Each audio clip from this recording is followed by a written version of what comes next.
everybody, and welcome to our candidate forum tonight. This is the League of Women Voters of Western Nevada County's Candidate Forum Series. And tonight we are welcoming candidates for State Assembly District 1.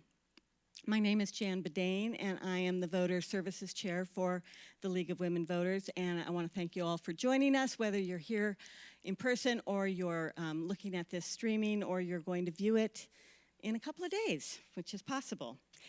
This forum series is being helped with funding from the Nevada County American Rescue Plan Act allocation for community and economic resiliency, otherwise known as the resiliency grant that the League of Women Voters and several other nonprofit organizations were granted from the county. And we are appreciative of that funding, and it really truly is the reason why we're able to bring these to you now, and it's helping us get back on our feet after a couple of hard years.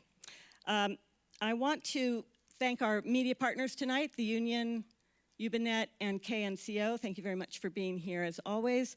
And special shout out to Nevada County Media, who is recording this for us and streaming it live.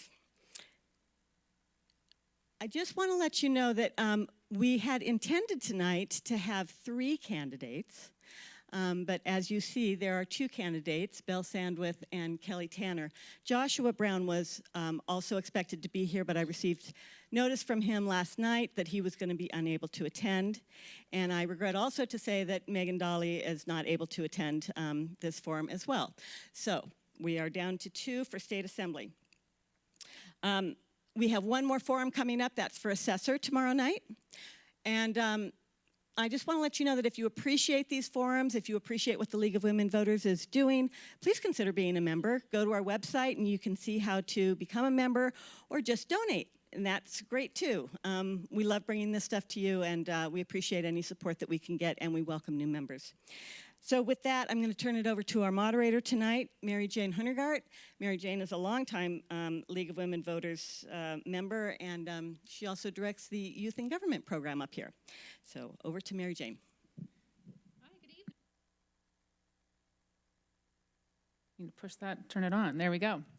Welcome to the Candidates Forum for State Assembly. As Jan said, my name is Mary Jane Hundergart, and I am moderating tonight's program. This evening, we are presenting the candidates to hold the office of the California State Assembly member representing District 1. The Assembly is the lower chamber of the state legislature, forming the legislative branch of the government along with the state Senate. Our Assembly member works to pass bills on public policy matters, set levels for state spending, raise and lower taxes, and vote to uphold or override gubernatorial vetoes. The California State Assembly meets in the State Capitol Building in Sacramento, California. Their home on the web is assembly.ca.gov, which you can visit to learn more about this office and bring some context to tonight's statements. Note, there is an update to share on this office since the last time an election was held. On December 20th, 2021, the California Citizens Redistricting Commission voted 14-0 in favor of a new state assembly and Senate district map. These maps are taking effect for California's 2022 state legislative elections. However, for the office of State Assembly District 1, Nevada County's district was not affected, except that we now share a district with more counties. There's a before and after map at wedrawthelinesca.org if you'd like details. It's very cool. They've done a great job putting together a map. There are 4 candidates running for State Assembly District 1, as Jan mentioned, incumbent Megan Dolly, and challengers Joshua Brown, Belle Sandwith, and Kelly Tanner. Tonight we have with us, we welcome candidates Belle Sandwith and Kelly Tanner. Thank you, ladies, so much for being here. So audience questions, they can be printed on cards. Will our card runners please raise your hands? Great, thank you. These league members will be stationed around the room throughout the forum, distributing and collecting question cards. Raise your hand when you'd like a card or when you're ready to submit your questions. If you think you might like to ask a question, please get a card now if you don't already have one. Please ask questions for all candidates to answer. Refrain from asking personal questions. Questions will be screened to remove or consolidate duplicates and to remove personal questions. To help our screeners, please make questions brief and, most importantly, legible. Our community was invited to submit questions in advance as well, and those will be included. We will more than likely not be able to ask all questions submitted, but we'll keep things moving so we can get as many answered as we can. In addition to audience questions, we have a media panel who will pose their own questions to the candidates. Our media panelists are representing UBNet, Pascal Fusseler, representing KNCO, Chris Gilbert, and representing the Union, William Roller. Candidates, you will have 2 minutes apiece for opening and closing statements and 1.5 minutes apiece to answer questions. Rebuttals are allowed, but please use them only as a rebuttal and kept to the specific subject of the question. If a candidate asks for a rebuttal, they are given 1 minute. The other candidate will then be offered 1 minute to respond. As this forum is not meant to be a debate, please keep to 1 rebuttal apiece for each question. Candidates will alternate in their order of answering questions. We flipped a coin a few minutes ago to determine who will speak first. Courtesy is paramount in running a smooth event. Candidates will not interrupt each other. The candidate will have the floor until their time is up. Our timers tonight are Star Carol and Joanne Marie. Thank you so much. They will ensure that candidates stay within the time allotted with cards to indicate 30 seconds left to speak and time's up. If a candidate is speaking when the time's up card is given, they may finish their sentence. But candidates, we ask for no run-on or compound sentences. At time's up, please. Audience, as this is not a rally opportunity or a debate, we ask that you hold your applause until the end of the forum to allow the candidates as much time as possible to express their views on the issues, which is why we're all here. Please refrain from outbursts. In other words, please do not cheer, boo, hiss, stomp, or anything of the sort. We have provided a nonpartisan setting for undecided voters to hear all positions, so any demonstrations of support or opposition to the candidates or their positions will be considered out of order. At the end of the evening, we will thank our candidates with applause. Tonight, we are going to end at 7 o'clock. All right. Now it's time to meet these 2 candidates for State Assembly District 1. Based on the coin flip, our first candidate to give an opening statement will be Ms. Belle Starr Sandwith. You have 2 minutes. Hello, my name is Belle Starr Sandwith. I live in Loyalton, California, which is in Sierra County, just over the mountain range, just over Yuba Pass. I grew up on Donner Summit. My mom worked at Caltrans. She ran the kitchen at Kingvale. My dad was the caretaker at the Plevada Woodlands Association. I was born in Kansas. I've always been a rural girl. We went from Kansas to just outside of Fairfield on Highway 12, a cattle ranch, up to Lake County to a big polo pony ranch, and eventually to Donner Summit to the Plevada Woodlands Association, where my father was the caretaker, snow removal, everything guy. I graduated from Truckee High School. I went to College of the Redwoods. I've got my AA in General Studies, and then I graduated from the University of Nevada with a Bachelor's of Science in Public Health Education. In relation to the district, I have played high school or junior college basketball in nearly every county in the district. And if not, I've been to a music festival somewhere else. I am tired of being burned out of the forest. I am a member of the Sierra County Democratic Central Committee. I joined that in late 2019, and I've been a voting delegate of that board. This year, there was a concerted effort in the 50 states to have no ballot race left unchallenged. It really didn't look good for Megan Dolly to have the largest piece of real estate in California and have not a Democratic challenger. The gentleman from Bernie bowed out 6 days before the filing deadline ended, and I stepped up. So I'm really fresh in this game, and then I got COVID a week after I signed up. So I'm just getting my things up and off the ground here. Thank you. Thank you. Next, we will hear opening statements from Ms. Kelly Tanner. Hi, my name is Kelly Tanner, and I am from Shasta County, California. I grew up in Southern California.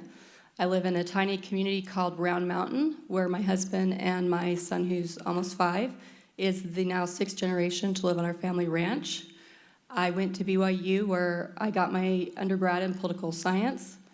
I then worked for my dad for a while, living in Well, actually, I first did an internship in Texas, in Austin, for the governor's office in the Committee with People on Disabilities. I then worked for my dad for a while, and then I went on and got a master's degree in disaster and emergency management, where I wrote my thesis on the fountain fire, which occurred in 1992 in Shasta County. I moved to the ranch the day I submitted my thesis.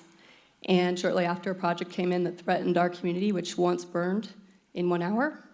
I spent the last couple of years fighting against a project that would have left us without fire protection, and it would have increased the risk of fire. So having my thesis in that and understanding it, I spent the last couple of years fighting with my community, a community that was not heard, a very diverse community of all parties and different cultures, including Native Americans. I don't know how many people can proudly say they not only stopped a project that has been in the works for probably 15 years by multi-international companies, but also got people together to work together despite their differences, and that's my proudest moment.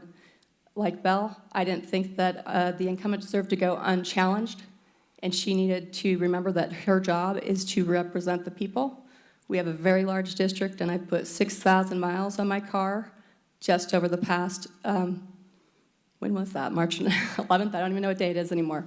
So I'm here to say that I want to bring that fight to this district the same way I did my individual community. Then I'll end. Okay. Thank you. To get us started, we will begin with a media question. We'll go from left to right. So we will start with KNCO. You are up. Good evening, candidates. Thanks for being here. Let's start off with wildfire safety. What are your thoughts on prescribed burning as a wildfire prevention tool? And Ms. Tanner, you'll take this one first. You'll have 90 seconds. I think prescribed burning is one of many very important things that needs to be done. It needs to be done during the winter months when we have more water. It needs to be done while it's being watched. But it's a very important, fire is a very important part of the natural environment in our state and in our forest. Many have forgotten that fire is natural. We have fire regimes, so most forests, and it's different for every forest, is meant to burn in a certain amount of years. I believe mine is about 25. Many of the nutrients in our forest actually coincide with fire, and many trees that are made to be resistant to fire drop their seeds from the pine cones or acorns or whatever cones they have. When fire actually burns and heats them up, and it opens it up and it drops the seed to the floor, allowing it to naturally vegetate.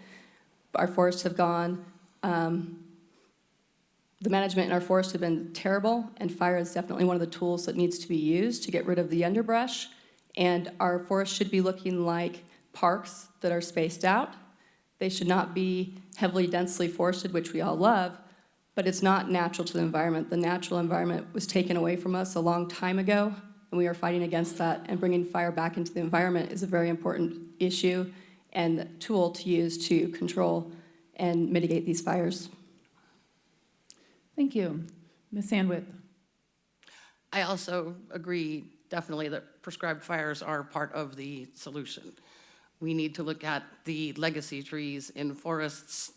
We need to have undergrowth control. We need to thin the trees that are less than 6 inches. We need to give spots of clear land between the legacy trees that are over 12 inches, 24 inches in diameter.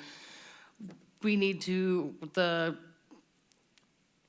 that needs to be, it's not the only solution. It has to be done in conjunction with cleanup. You can't just have a brush pile and then leave it and let it to burn out of control like they do, or leave all of the brush, all of the other brush that wasn't burnt to just be on the forest floor. It needs to be a comprehensive plan. They do the prescribed burn, they also do thinning, they do chipping, they do hauling. It's not the only solution, but it is definitely part of the plan. Thank you. The next question comes from the audience, tangential to wildfires. Is PG&E viable? If so, how much higher will the Public Utilities Commission set rates? Or if it's not viable, is public ownership appropriate? And Ms. Sandwith, you'll begin with this one. Well, what's the meaning of life? That's a pretty big one. I do not think that PG&E should be left to do what it does.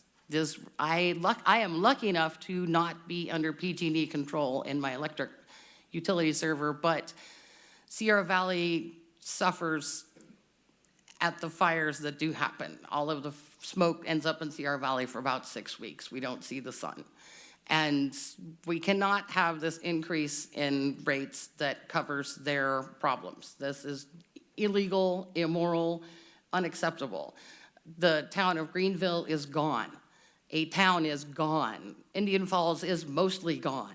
It is not acceptable that PG&E, and also I want to add that Megan Dolly receives financial money from PG&E, and that is one of my biggest reasons for being here, is I am a grassroots, not corporate candidate running for this. Thank you. Thank you. Ms. Tanner.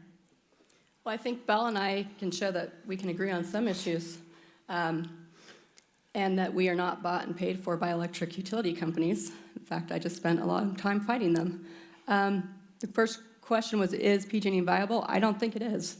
If I spent all of my money doing other things besides managing my business and making it safe, I would be held responsible for it. I have 160 acres. If I did something and it caught fire, I would be responsible for it. Their job is to take care of their infrastructure and their equipment. If that's not happening, we need to figure out how to do that. And maybe that includes not being allowed to make political donations.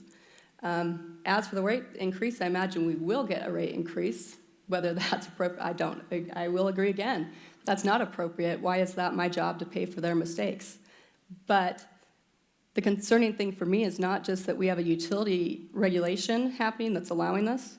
We have a regulatory agency of a regulatory agency, and they are disagreeing that PG&E is doing what they should be doing, set forth by the state after these wildfires. And they are saying that this is not working, it's not viable, they're not picking the safest areas and the hardest hit areas. Instead, they're doing easy projects to make it look like they're doing something. Whether it should be public, that's a different thing. I believe in local governments and local issues, but definitely it seems to be too big for them to manage. So that's definitely something that concerns me too. Thank you. Our next question will come from Ubinet.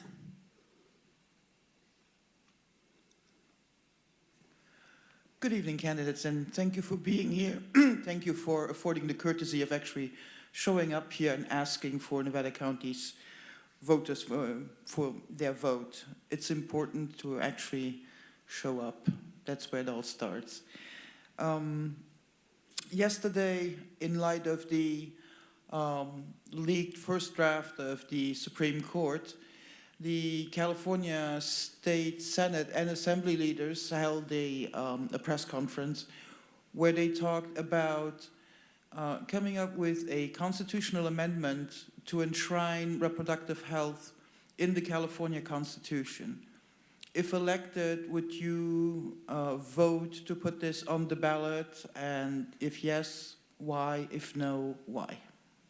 Ms. Sandwith, you'll take this one first. I'm sorry, Ms. Tanner, you'll take this one first. Sorry about that. First of all, I'd like to say that the issue should be a state issue. Our government was set up to be a states' rights, and the federal government has overreached in many areas. It is the state's right to make legislation that they feel their constituents want. That is the state's job and the local job. I personally would not support that, as I am pro-life.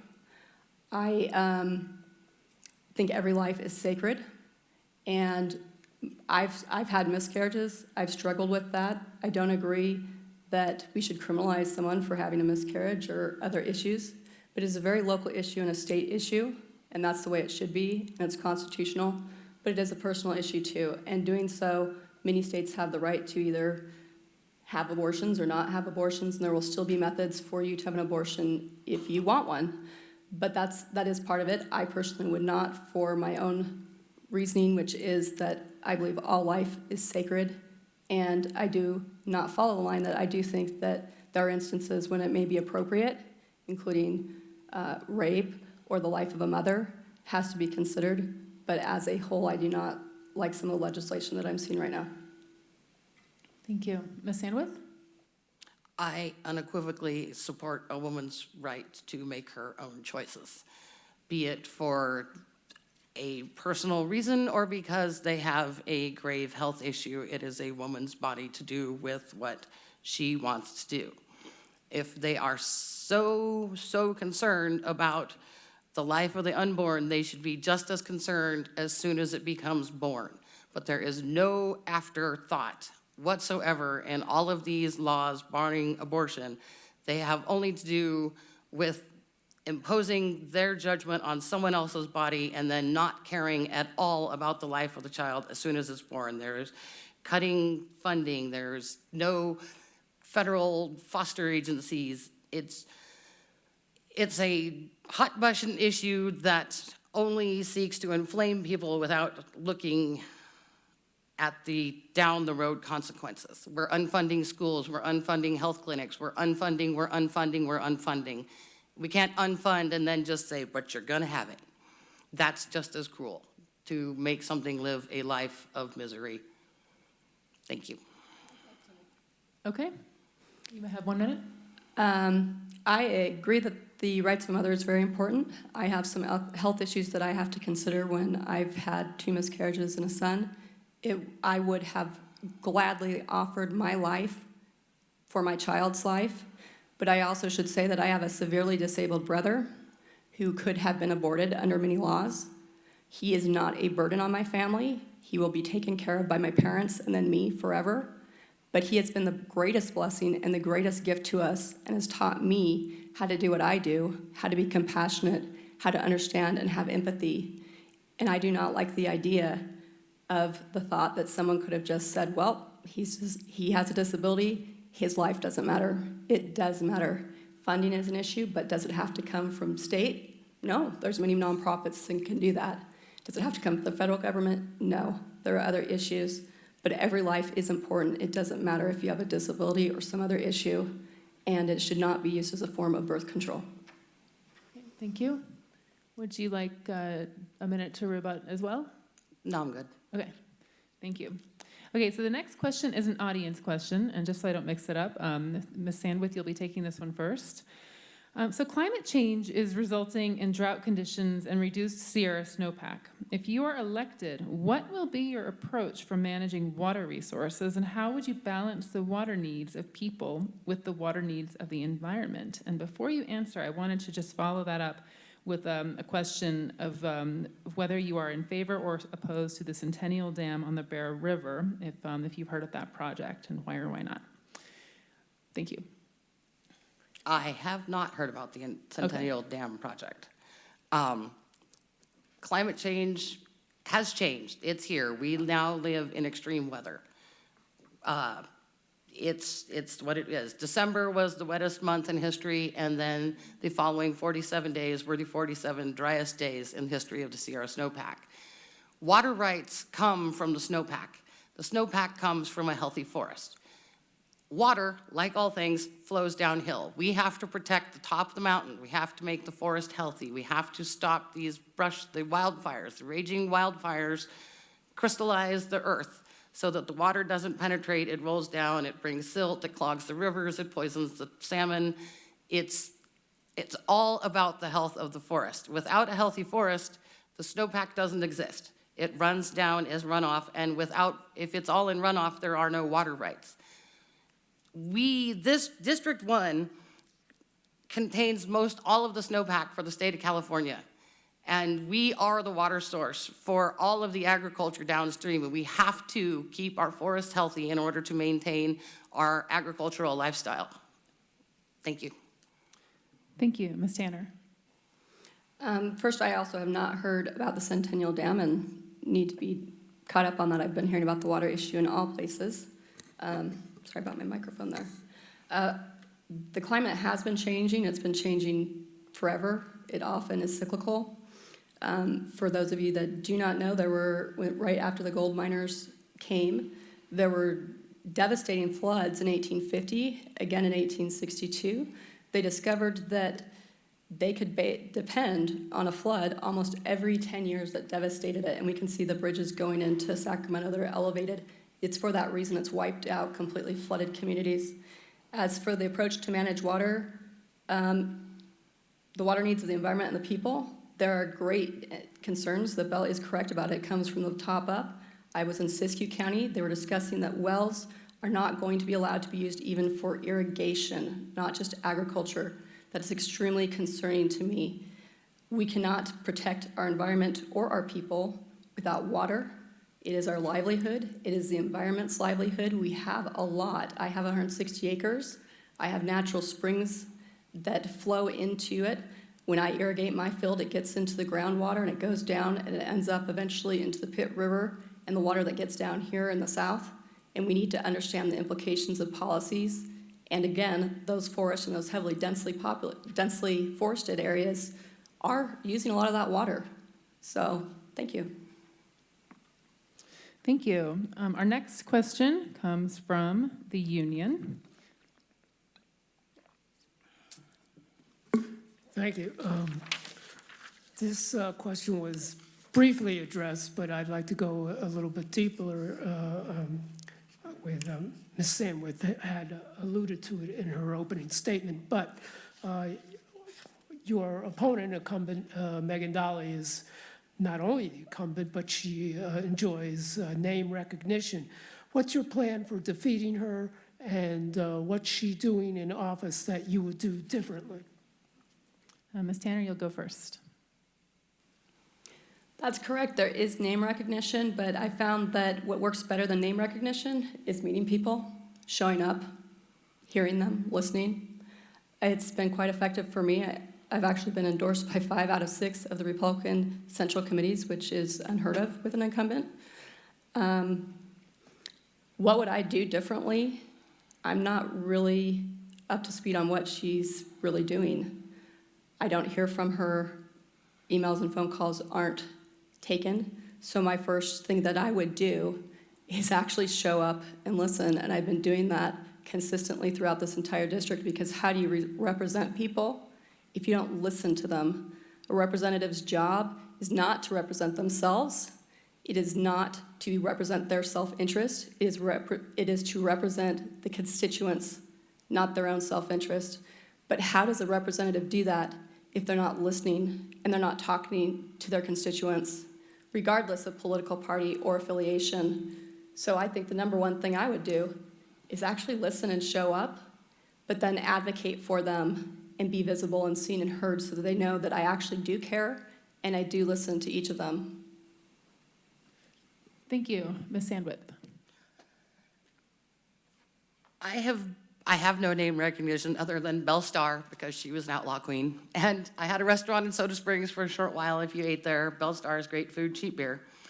I have been looking into Megan's legislative record. And most all of the bills that she sponsored or co-sponsored came with no funding. They all put the financial burden upon the county. And this district is composed of counties that are not really financially thriving. Sierra County cannot afford to put in another position. And I think it's a waste of paper to make legislation that doesn't come with some sort of financing in it when you're in a district that has no funding. She did put her name on a broadband bill, but it wasn't very in-depth. And she authored a bill to get ranch workers onto property as an emergency, but it came with no framework. I think that she has done nothing in 2 years to address a fire-scorched district. Something has to be done about our forest fires, about our forest health, about emergency and notification systems to people when they're being evacuated. And she has done nothing to address the major issues of our district. And celebrating Agriculture Day in the classroom was cool. Thank you. Yes.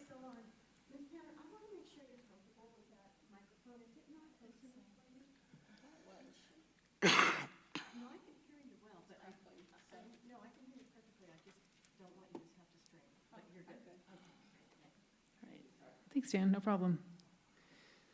Okay, so let's go to an audience question. let's talk about climate change. District 1 has been hit hard by climate change, including wildfire, rising temperatures, and now extraordinary drought. If you are elected to office, what will you do to lower the carbon emissions, which are feeding and exacerbating climate change? Ms. Sandwith, you'll go first. It's a crazy nightmare circle at this point. We have let the horse has left the barn. I've started looking into the cogen facilities to burn forest slash. One of the problems with the cogen plant is the chip pile makes more methane than 5 states of cow manufacturing, apparently. These are the things we're starting to learn along the way. We can't just cancel emissions on logging trucks that go to the forest to clean up the forest slash. Seems like a lot of times there is, okay, we'll address the forest slash, but we're gonna unregulate all of the diesel trucks, which is what LaMolfa's up to right now. Honestly, I don't know, but I learned things. I didn't own a restaurant before I opened a restaurant, and I didn't have a patent before I got a patent. I learn on the job really well, and I look forward to finding out what I can find out. Thank you. Ms. Tanner. Well, you're very correct that carbon emissions need to be addressed. However, a big portion of the carbon emissions in the state come from wildfires. So if you are unaware, in the year 2020, I believe, more emissions were released from wildfires enough emissions were released from wildfires that could actually produce enough energy for every single household in California for a year. That's a lot of emissions. So why don't you start with addressing our forests and our wildfires? That's one way to get rid of emissions. I happen to disagree. Biomass is a critical tool in that you cannot put all of your eggs into one basket. While we talk about slash, how are we getting rid of that slash? I have burn piles. Some of you probably have used burn piles. Those burn piles release more emissions than a biomass facility. So while they're not 100% net neutral, they are cleaner than if you have a neighbor who does not follow the rules and throws diesel on their burn pile. And I would also like to not just waste the slash. Why don't we use that in a way that is productive and affects us in a good manner and produces electricity for us as well? And realize that if we can control our forest management and fires, then we can go from there. But we have to look at all different angles of sustainable energy for it to work, and you cannot just eliminate all options. Thank you. Now I'm sorry. Okay, yes, rebuttal.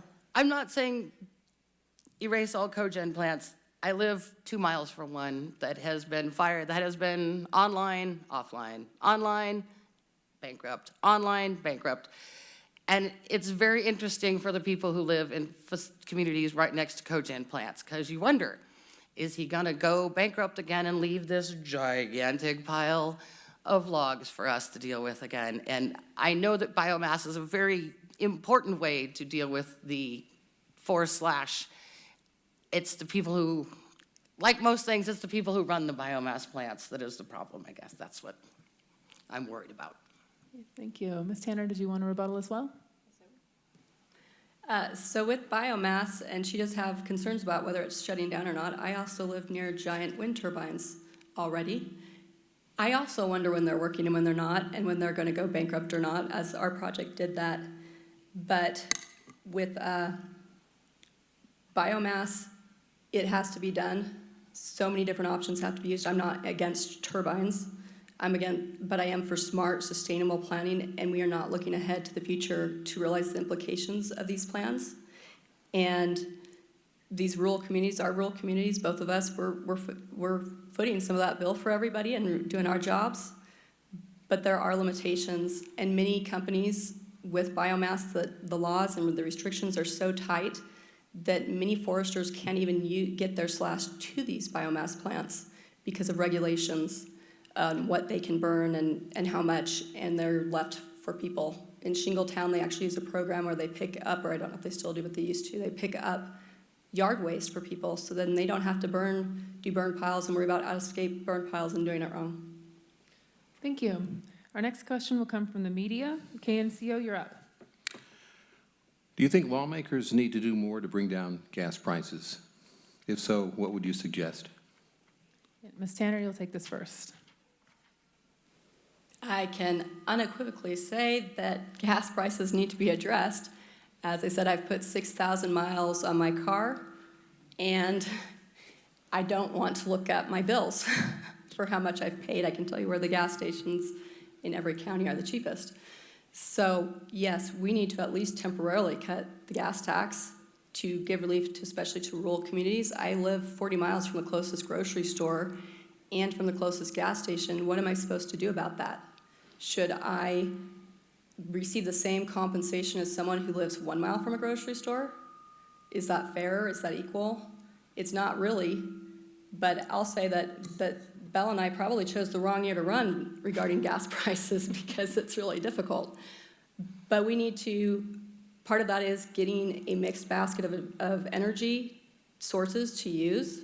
That will help. But opening up some oil temporarily helps. Understanding how much oil we shut down and are producing helps. Not adding more of a gas tax, in July, I believe, does not help. So I would definitely, at this point in time, at least repeal the gas tax for now, but also explore more options on how to reduce it in the future. Thank you. Ms. Sandwith. From the reading and research that I've done, it seems to me that the gas prices are mostly a product of profiteering. That the CEOs of all the major oil companies are making even more money than they already made when they made epic incomes. And everybody wants unfettered capitalism until they realize that unfettered capitalism needs regulations. And I think we are stuck at a point where we need to do something for around the financing inside of oil companies. We can't be paying $7 a gallon and the CEO of Exxon has yet another epic year that sends him to the moon. That's just not right. It's not fair. Oh, thank you. So let's talk about some issues that affect District 1 specifically. This is an audience question. Many people in District 1 have cell reception and/or internet service that is weak to non-existent. This is a major health and safety issue, especially during times of crises, as well as a major issue for business and education. What do you intend to do to remedy this situation? And Ms. Sandwith, you'll take this first. This is one of my biggest causes, is reliable, accessible rural broadband. It is a universal lifeline service. It is not just a fun amenity so we can stream some cool shows. It is a matter of life and death for the people in the mountains. When the electricity goes down because PG&E has shut down their power grid for a wind alert, you don't get your reverse 911 call on your house phone because your house phone's down. If you live, my cell phone only works on Wi-Fi from my house. I don't get data at my house there in Loyalton, and if the power goes out, I don't receive any of my emergency warnings. During the Dixie and Beckworth fires last year, it became tragically apparent how important broadband is for everyone, because during the big Dixie fire in particular, all of the emergency notifications were sent out via Facebook. This sounds silly, but the Quincy Sheriff's Department, the Tahoe National Forest, the Quincy CHP, the Susanville CHP, every time there was a road closure, there was an evacuation, it was always on the internet, and it seemed the only way to get out information, life-saving information. And it has to be, we have the 6th largest economy in the world in California. We can afford to put in reliable broadband infrastructure for all of our citizens so that we can be even more successful. Thank you. Ms. Tanner. This is also where I live a very important issue.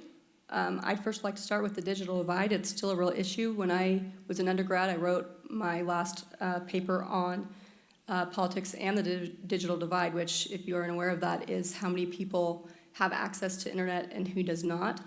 Having moved from a place that had very fast service to a place that was almost non-existent, and trying to fight a project that had a 1,600-page report without internet is really difficult, especially when your power is going off. But that is not just something that the public sector can address. The private sector can also do that. In my community, I believe it is Starlink. I would have to look up to verify the name of that.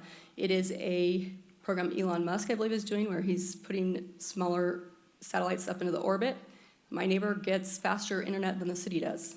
So those satellites are a good thing. She brings up an important point about fire and emergency systems. In Shasta County, they've started to try to implement a program where if you have an AM or FM radio signal, they can give you a broadcast that will notify you like a tornado radio does, so that you do not have to have power, you do not have to have the internet or a cell phone.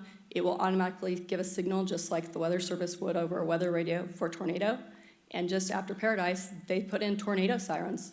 So there are other options, but for poor cell service and rural broadband, that does not have to be a state issue. Public businesses can get involved, and capitalism does solve that problem. Thank you. Let's go to the media for our next question. Eubanet, you're up. Let's explore this a little further. So,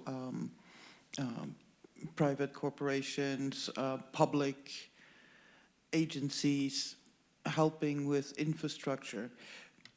If elected, depending on your party affiliation, you will either be in a supermajority or in a superminority if the trends hold.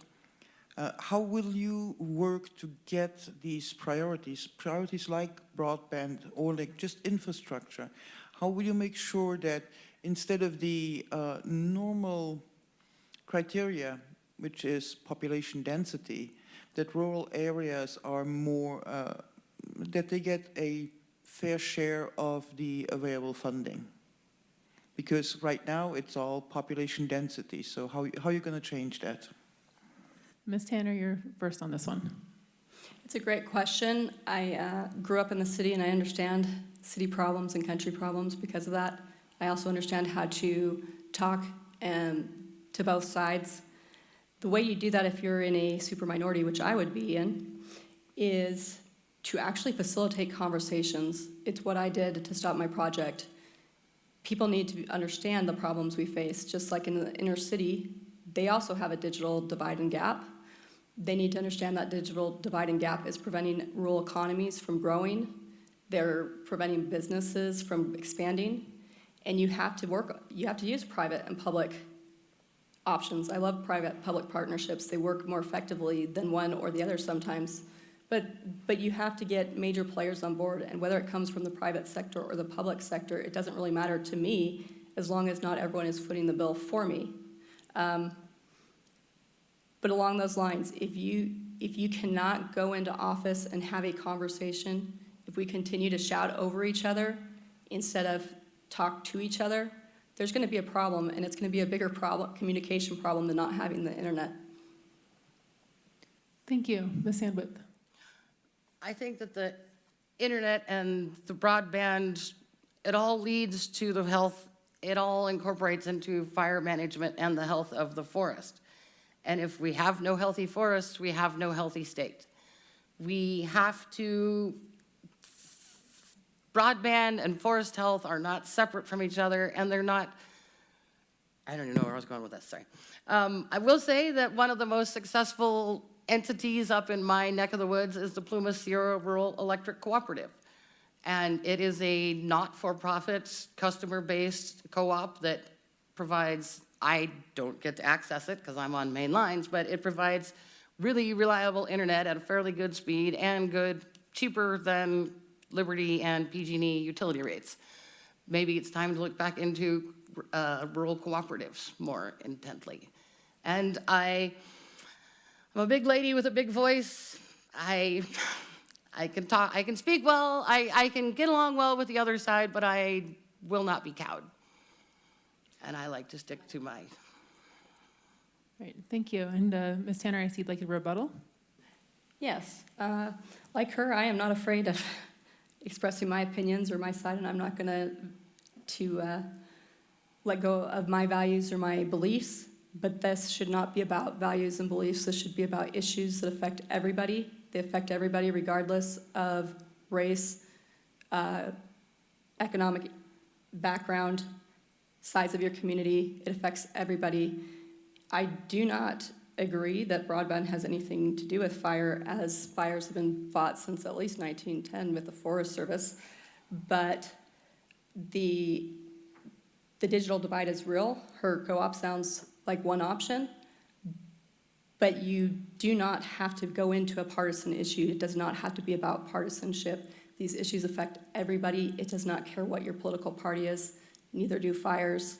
We just all need access to the same things, and we have to make it valuable or show that there can be a profit to private industries as well if we can't. And thank you. And Ms. Sandwith, would you like a rebuttal as well? Okay. So I think this is going to be our final audience question. We'll see how it goes. But let's go to healthcare. What is your strategy to provide quality, affordable healthcare to Californians? And do you support recent efforts at the state level to establish universal healthcare in California? Ms. Sandwith, you'll take this first. There are different avenues to achieve universal health care. I have been speaking primarily with Leah Schwinn from the Nevada City here area about single-payer health care, because the argument against health care or some sort of universal health care is that your choice is taken away. But if everyone pays into the same pool, your choice is not taken.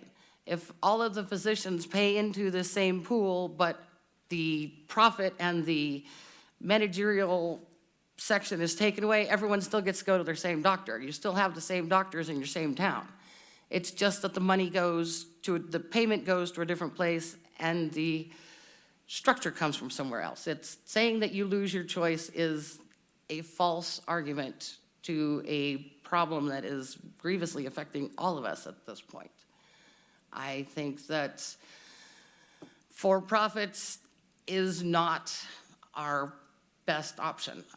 For-profit healthcare is immoral at this point, and that's. All right, thank you. Ms. Tanner? Can you briefly repeat that question? Sure. What is your strategy to provide quality, affordable health care to Californians? Do you support recent efforts at the state level to establish universal health care in California? Well, as for the universal health care, I've noticed that in other countries it doesn't work very well. I want health care for everybody. As I've mentioned before, I have a disabled brother. My boss, who in Texas that fully endorses me, was the founding mother joke of the American Disability Act. So I strongly believe in health care for everybody and in ensuring people that have pre-existing conditions. That's important, how we do that. There's a false idea that if you put all the money into the public, everyone's going to receive the same services. That's not true. I live in a town of 120 people. My post office closes at about 1 p.m. Someone in the city's post office closes at 5. That's an example of a universal thing that we all have, but it doesn't work equally for all of us because of different constraints. But I know people that live in Canada that have universal health care, that when they need a surgery, they come here. They have access to it there, they get it for free, but they come here, which makes me question how well that's working and how good of doctors they're getting. And in rural areas, when you have a universal system, the people that get hurt most are rural communities. My grandpa helped fund a clinic in our rural community that's been a lifesaver for it, and without that, the community wouldn't have health service. So that is an important issue, but how it's done is, we're gonna disagree probably on that. Great, thank you. So our final question will come from the media today, and that, and we actually, I just noticed we might actually have time for one more audience question, but we'll see. But our final media question for sure will come from the union. You're up. Thank you.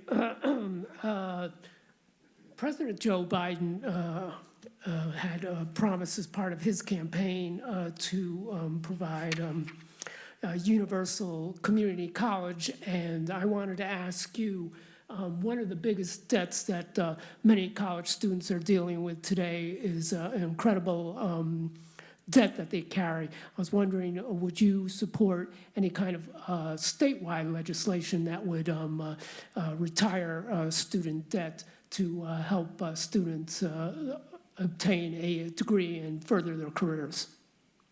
Ms. Tanner, you'll take this one first. That is a great question, as I myself have quite a bit of student debt, as does my husband.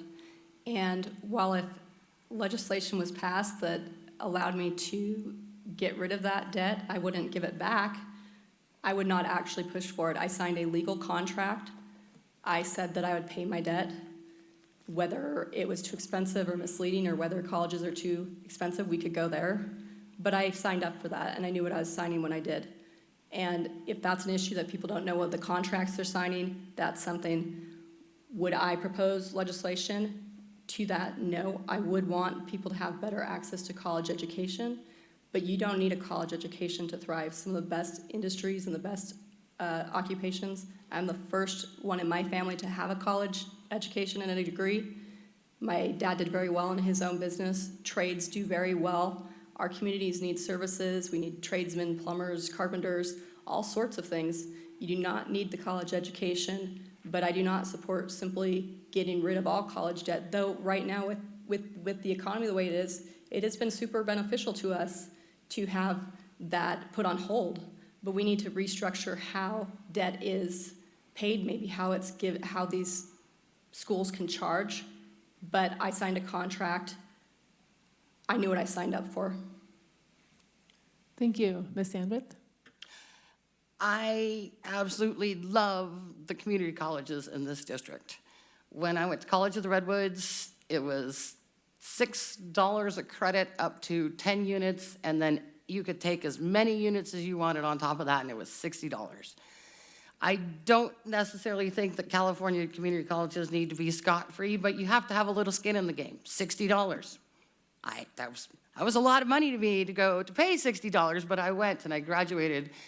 I love the community college system, what it produces.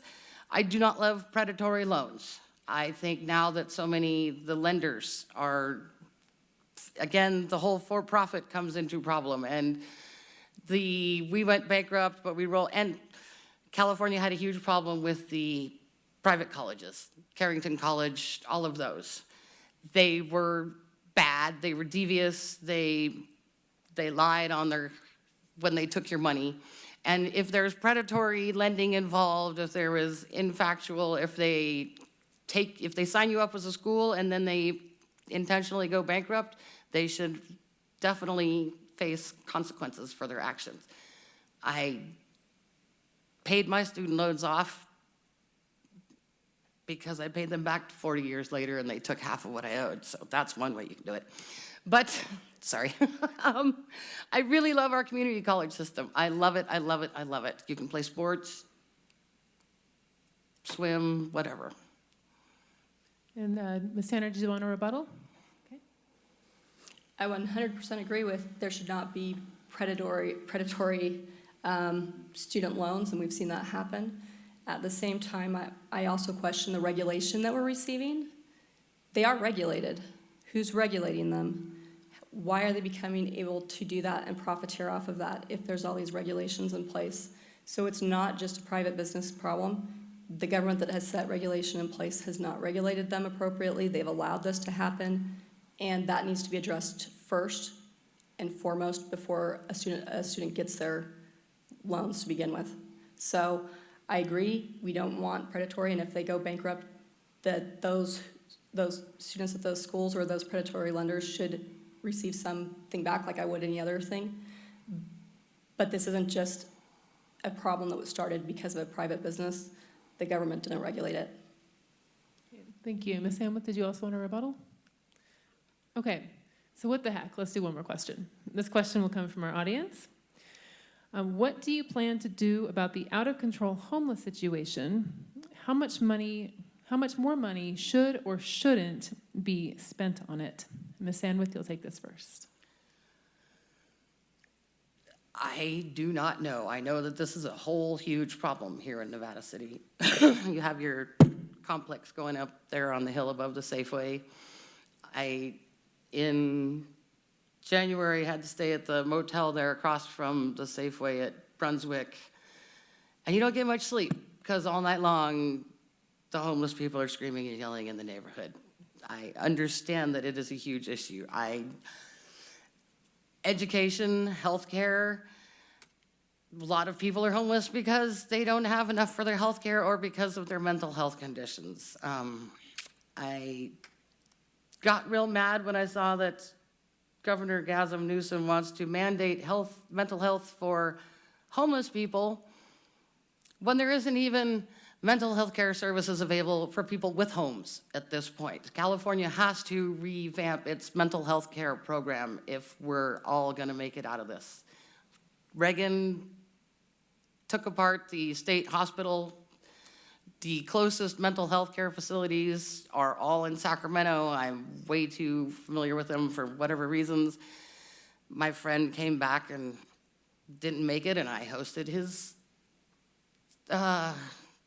memorial here at the North Star House in February.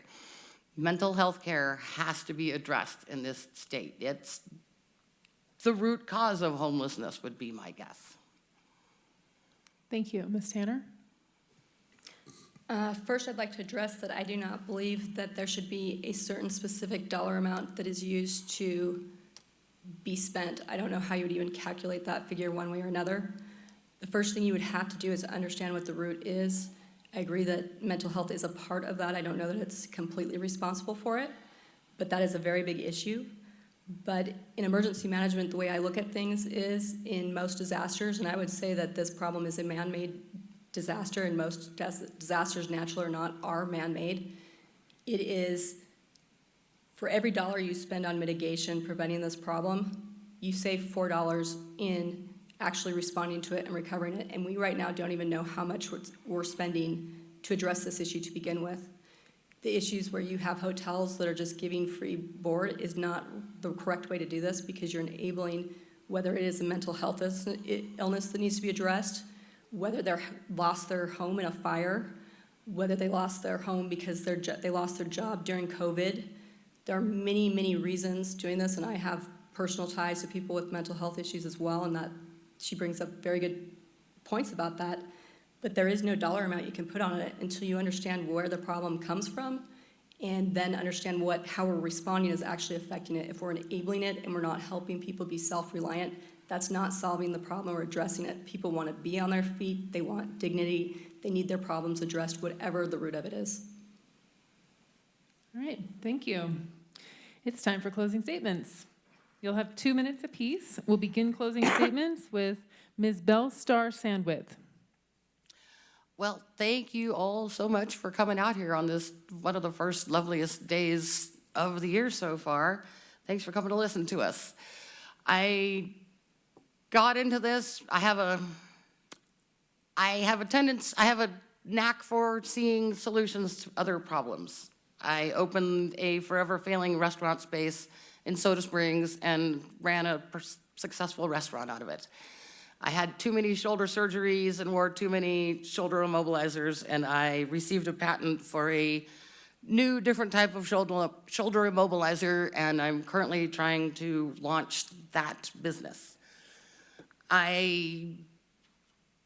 Just a normal, regular person from this district. I grew up on Donner Summit. I love the woods like you wouldn't believe. I love swimming in natural glacier lakes. I want this to be a lifestyle that we all get to keep having till the end of ends. I just love this district so much. I'm tired of being burned out. I'm tired of seeing my friends and neighbors being burnt out. And I'm just tired. There's no way that we can have a corporate-funded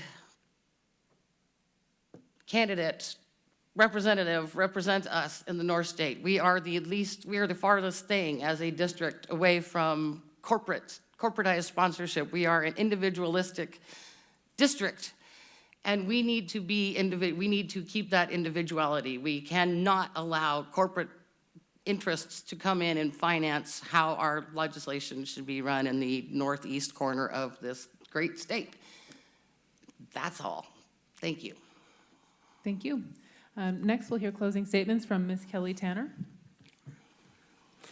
I'm running for this office because I spent the past 2 years fighting for a very eclectic community, as is this district, as I've gone to all 11 counties more than twice.